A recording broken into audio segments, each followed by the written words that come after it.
السلام عليكم، ازيكم يا معماريين؟ اخباركم ايه؟ يا رب دايما تكونوا في صحه وخير وسعاده. انا المعماري وهبه. الحلقه اللي فاتت لو ما كنتش شفتها تقدر تشوفها من الاي اللي فوق دلوقتي دي. بدانا نعمل اعلان الاهلي. لو عايز تشوف النتيجه النهائيه للاعلان تقدر تشوفها برضو من الاي اللي فوق دلوقتي دي. عملنا موديلنج لشعار الاهلي، حولناه من 2D ل 3D باستخدام الفوتوشوب 3D ماكس. الحلقه دي هنعمل موديلنج لكاس ابطال الامم الافريقيه بطريقه سهله وبسيطه جدا، طريقه البلو برنت. البلو برنت دي ببساطه انك بتحط صوره في الخلفيه، الصوره دي بتمشي عليها المجسم بشكل معين بسيط بيحقق لك الموديل اللي انت عايز تعمله كاوت لاين، وبعد كده بتشكله انت في 3D سبيس زي ما انت عايز. بس ما تنساش اللايك والسبسكرايب لو انت على يوتيوب، واللايك والشير لو انت على فيسبوك، ولو عندك اي تعليقات او اي طلبات يا ريت ما تنساش تسيبها لي في الكومنتات. يلا بينا نبدا الشرح.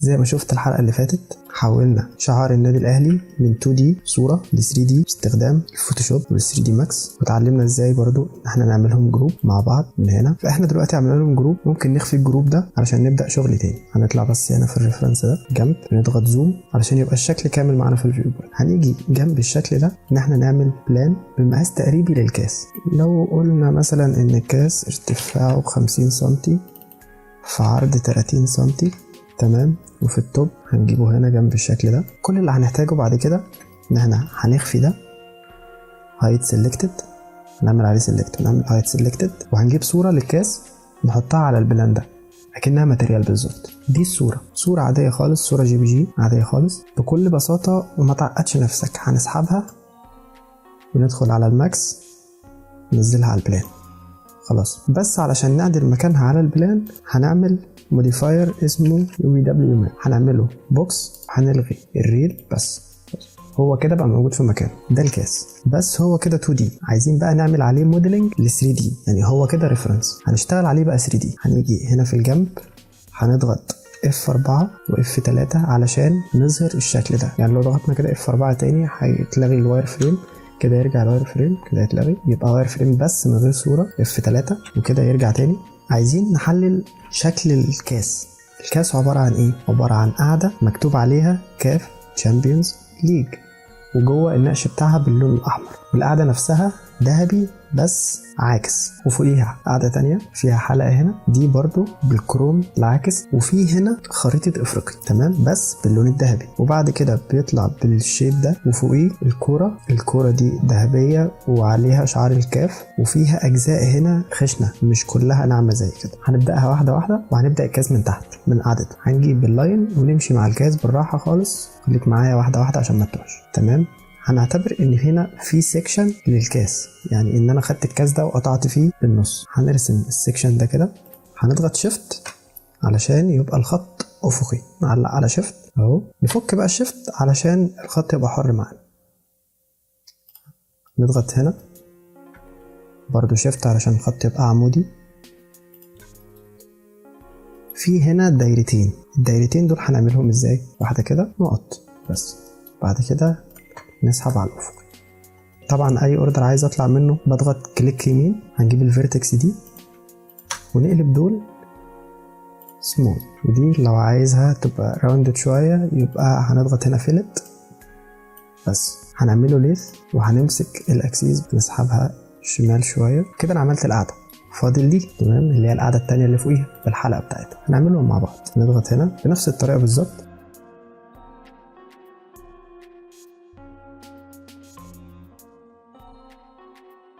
ونحركها لحد ما تيجي على الحواف بتاعة الشكل بالظبط زي ما عملنا في التاني بالظبط، مفيش اي حاجة جديدة. هنعمله ليه؟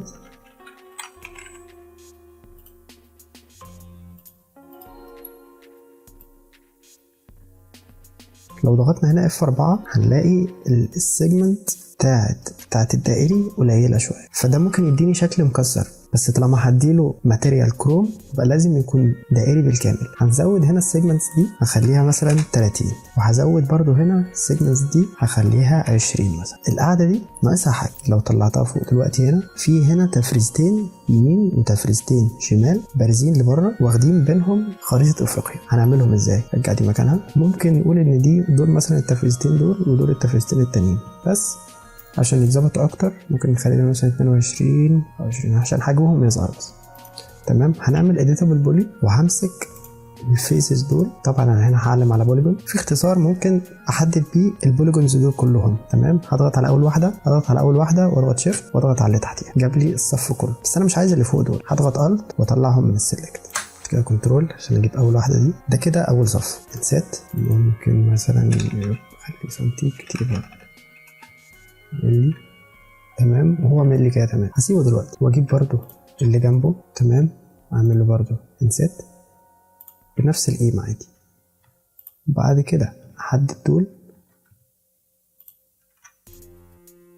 يستحسن ان انا اكون عامل ايزوليت للشكل. بضغط الت كيو عشان الغي الايزوليت ده، بضغط هنا بيلغي لي الايزوليت على طول. دلوقتي هدخل الاجزاء دي لجوه برضو بنفس القيمة اللي انا عملت بيها انسيت اللي هي 1 مللي، وبعد كده اعمل له انسيت تاني لجوه برضو 1 مللي، وبعد كده اطلعه بره تاني ل 1 مللي. ده هعمله دلوقتي. بجيب هنا اكسترود بعمله بالسالب كده، انا دخلته جوه 1 مللي. اعمل له انسيت تاني، بعد كده اعمل له اكسترود تاني. تمام. المره دي بالموجب 1 مللي كده، انا رجعتهم مكانهم تاني. يعني انا كده فرزتهم، يعني انا كده حددت مكان التفريز، بس هما مش شكلهم كده في الشكل اللي احنا بنعمل زيه. هنضيف له موديفاير اسمه تيربو سموث. تيربو سموث ده بيخليه سموث، يخلي الشكل سموث، بس لما بيخليه سموث بيبوظ لنا الايدجز بتاعته علشان ما فيهاش سيجمنت كتير. هنرجع هنا على الايديتابل بولي تاني. ممكن نلغي هنا الشكل ده علشان نحدد الايدج اللي فوق والايدج اللي تحت كويس ونضيف لهم سيجمنت. هنستخدم موديفاير هنا من ضمن الايديتابل بولي اسمه كونكت. هنجيب هنا الايدج ونيجي هنا هنجيب السيجمنت اللي فوق واعمل لهم كونكت وارفع مكانها لفوق. هنشغل هنا شو اند ريزلت، نقفل هنا كده. انا حددت البوز بتاعه من فوق. نقفل تاني شو اند ريزلت. تمام. نعمل كونكت، نقلبها بقى لتحت كده. انا عملت التفريز زي ما موجود في الصوره. تمام. الغي الايزوليشن. لو جينا طلعنا هنا ده كده تفريز، رجعه تاني مكانه. عايز اعمل زيه الناحيه التانيه بالظبط. بدل ما اعمله تاني نفس الخطوات دي هعمل له سيمتري، نتاكد ان دي بزيرو.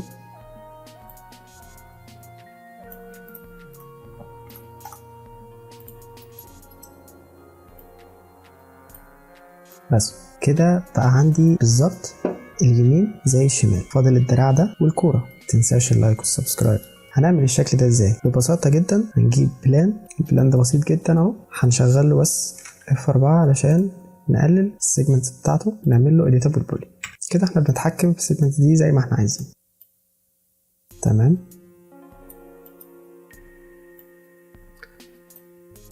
هنرسم نص الشكل بالظبط، هنمشي عليها على نصها بالظبط. هنجيب الايدج دي، نمسك الايدج دي نطلع بيها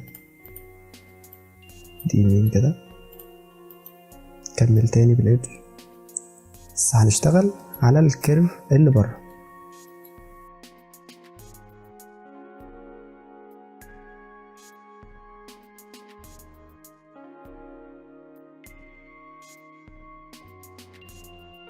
طبعا انا هنا شغال على الشيب 2 دي. ايه بقى يحول لي الرسمه ال 2 دي ل 3 دي؟ هنيجي هنا هنبعد دي عن دي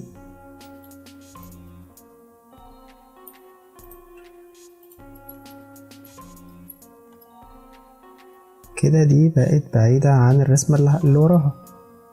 هنحدد الايدجز دي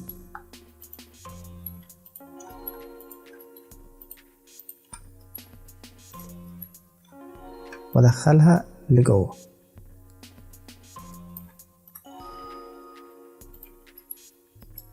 كده، بقت موجودة عندي جوه. بس هي ورا، يعني انا دلوقتي عملت لها كوبي باني ضغطت على شيفت وشديت لورا من التوب فيو، بس هي مش في مكانها. تمام. فعلشان تبقى في مكانها نجيبها يمين شوية كده، بدأت تظهر. تمام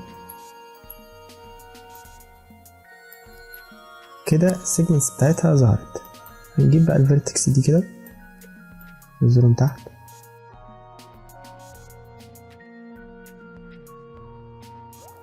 يبقى انا كده عملت نص الكاس بس لو بولي. لو بولي يعني مفيهوش سموز، مفيهوش كيرفات، مفيهوش حركة كتير.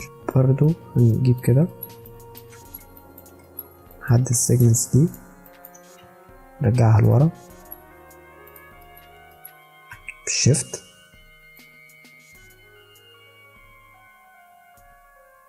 عشان اعمل له بعد، اعمل للكاس بعد.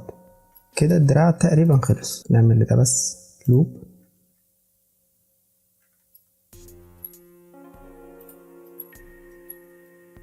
علشان المفروض ان الدراع ده واخد كيرف هنا كده، وبعد كده داخل بكت على البوز ده.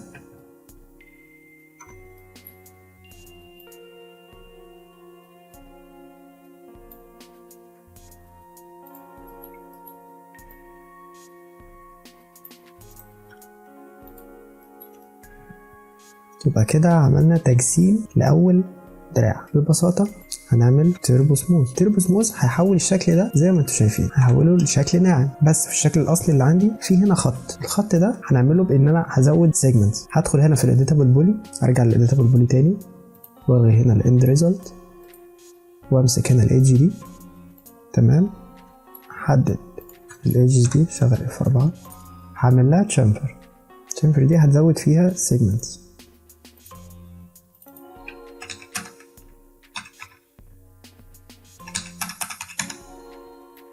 هزود فيها عدد سيجمنتس دي كده، وزود حجمها شوية بس. show end result. كده بقى عندنا الشكل بتاع دراع الكاس. كده بقى عندنا ربع الدراع. الباقي هنعمل له سيمتري. هنعمل سيمتري، اتأكد ان دي بزيرو.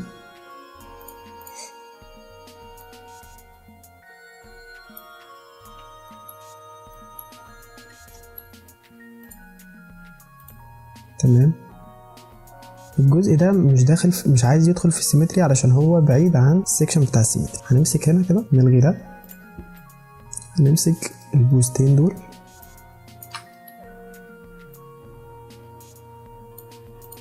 نجيبهم شمال شوية وننزلهم تحت. هيدخلوا هنا عادي خالص وهيتقفل على بعض. هنعمل سيمتري تاني بس في الواي، نتأكد ان هنا بزيرو. ميرور، خلينا في الاكس زي ما احنا، وهنمسك هنا الروتيت. لو ضغطنا هنا على السناب بتاعت الانجل دي، هنلاقي هنا ممكن نخلي زاوية السناب دي احنا نحددها بنفسنا. يعني لو ضغطنا عليها هنا كليك يمين هتطلع لنا دي، نعمل 45، فكده الروتيشن بتاعنا هيبقى 45 على 45 درجة. تمام، كده قدام زي ورا. نبعد قرب لحد ما يعمل لنا الزاوية دي بس.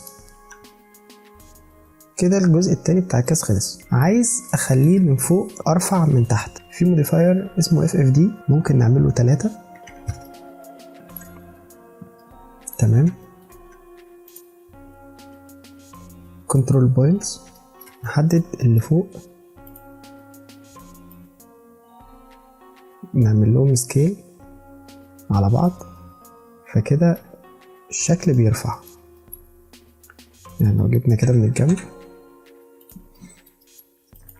كده الشكل بيرفع من فوق. ممكن برضو نرفعه من تحت، نتخنه من النص، نتخناه جامد من النص، نقلله شوية من النص.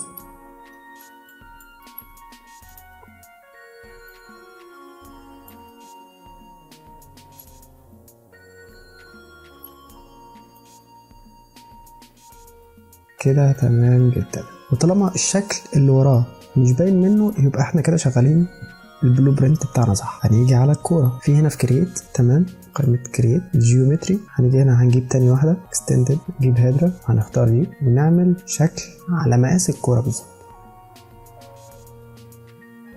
ده كده على مقاس كوره، ونخليها هنا في النص. بس الاشكال بتاعته مش شكل الكوره عشان فيها حاجات مثلثه. هنيجي هنا على الفاميلي بارامترز، نلعب فيها بالظبط، بتبقى 38. كده الاشكال كلها بقت خماسيه. كده بقى عندنا شكل الكورة. نلفها بس شوية، نخلي شعار الكاف على اللي في الوش بالظبط. هنعمل لها تيربو سموث برضه، بس لما عملنا تيربو سموث في حاجة باظت، الأشكال اختفت علشان احنا مش مزودين فيها السيجمنتس، علشان مش محددين الأشكال الخماسية بتاعتها. هنرجع تاني للهيدرا، نقفل هنا شو اند ريزلت، نعمل لها اديتابل بولي، نجيب البوليجونز دي كلها اعمل لها اكسترود على طول، بس كل بوليجون لوحده. بعد كده نشغل التيربو سموث، بدأ ياخد شكل.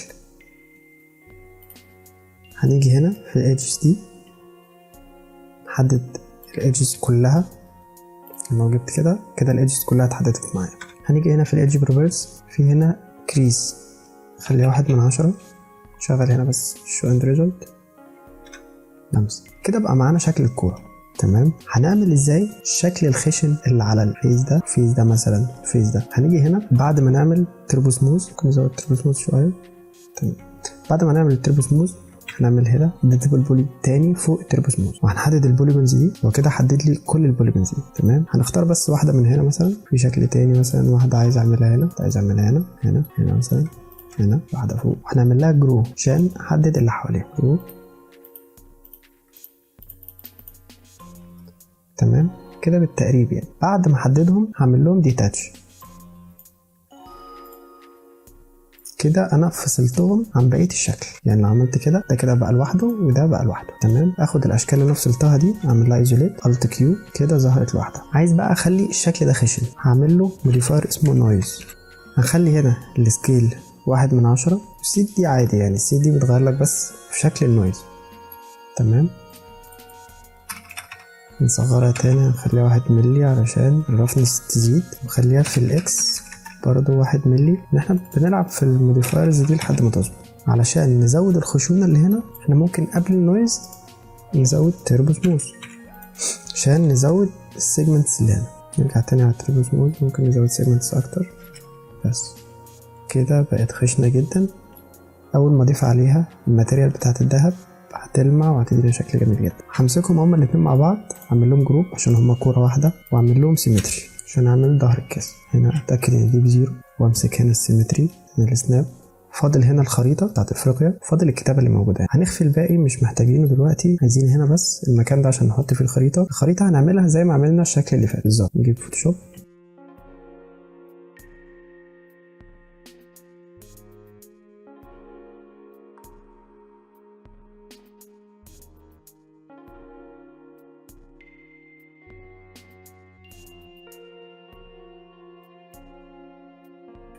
تمام.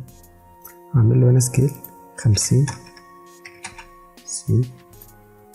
وهعمل له روتيت، وهجيبه من التوب فيو قدام القاعدة. هجيبه قدام القاعدة كده، تاني يبقى بس شوية كده وفي مكانه كده في مكانه. عايزينه بقى ياخد الشيب بتاع القاعدة اللي ورا. هنزود له الأول السيجمنتس بتاعته علشان الفيسز دي ما فيهاش سيجمنت. يعني لو عملت له موديفاير مثلا اف اف دي وجيت اتني مش هيتني علشان ما فيهوش حته يتني منها، فهزود السيجمنتس بتاعته بعد كده اتني. حاجه هنا اسمها سب ديفاير. طبعا الموديفايرز دي اي موديفاير عايز اكتب له اختصار بكتب اول حرفين او اول 3 منهم على الكيبورد هيجي على طول. سب ديفاير. انا كده زودت له السيجمنتس بتاعته، كده اتني زي ما انا عايز. نعمل له اف اف دي 3، دي هنا من الجنب، نرجع الاثنين اللي فوق رجعهم لورا، وارجع اللي فوق خالص رجع برضه لورا، في النص شدها لقدام.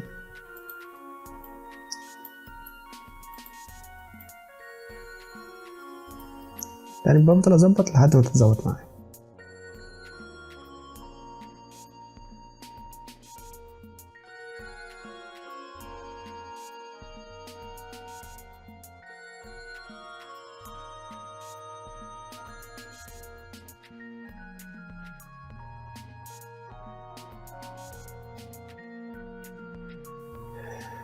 بس هنلغي هنا الايزوليشن. كده بقى عندنا الكاس كله، فاضل الكتابة اللي هنا بس. هنجيب الجزء ده ونعمل له ايزوليشن لوحده. الجزء ده عبارة عن كتابة. تمام. هنيجي برضو هنا على الفوتوشوب، هنرجع هنعمل زي الحلقة اللي فاتت بالظبط. لو ما شفتهاش تاني لازم تشوفها.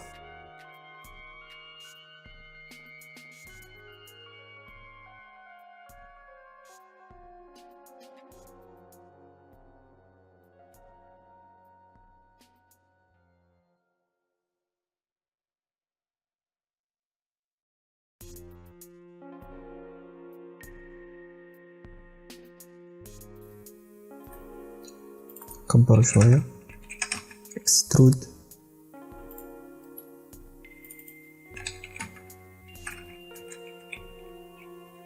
نعمل له بند. هنمسك الجزمة بتاع البند، خليه الأول على اكس، تمام.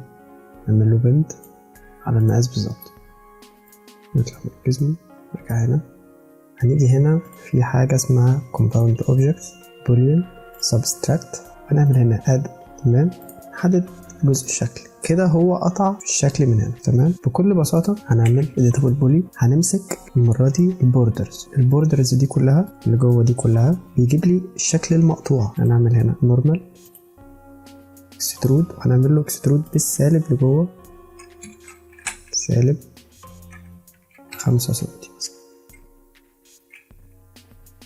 غلط جدا حصلت، سالب 5 سنتي أو سالب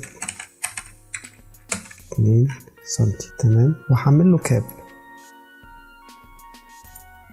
كاب دي علشان اقفل الشكل من جوه. همسك بقى الاشكال دي من جوه،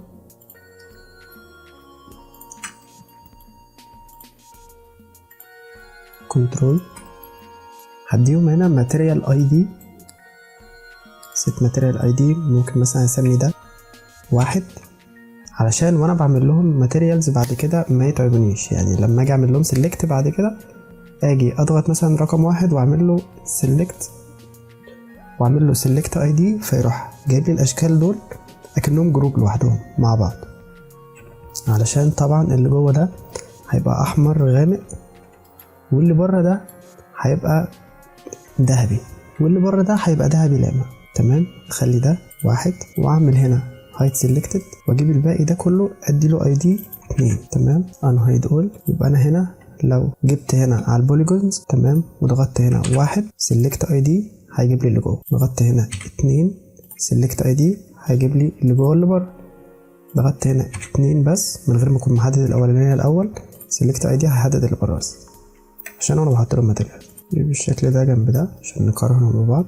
ممكن نعمل لهم مثلا الوان متشابهه شويه، خلي ده ذهبي وده برضه ذهبي، ده وده كروم بسيط. يا رب يكون الشرح بسيط، تكون فهمته كويس. عارف انه ممكن ما يكونش احسن شرح، بس انا بديك الطريقه اللي تقدر تخلص بيها الشكل باسهل طريقه وباسرع وقت. طبعا مع التدريب ايديك هتبقى اسرع، هتقدر تحلل اي شكل انت قادر تشوفه بعينك، سواء كان شباك، كان حيطه، كانت رسمه على حيطه، حتى كان لوجو، كان كمبيوتر، كانت ارض، كانت ترابيزه، كانت اي حاجه هتقدر تحلل الشكل بتاعها وتبسطها وتعرف تعملها باسهل طريقه ممكن. ما تنساش اللايك والسبسكرايب، ولو عندك اي تعليق او في اي حاجه ما فهمتهاش يا ريت تسيبها لي في الكومنتات. شكرا لكم.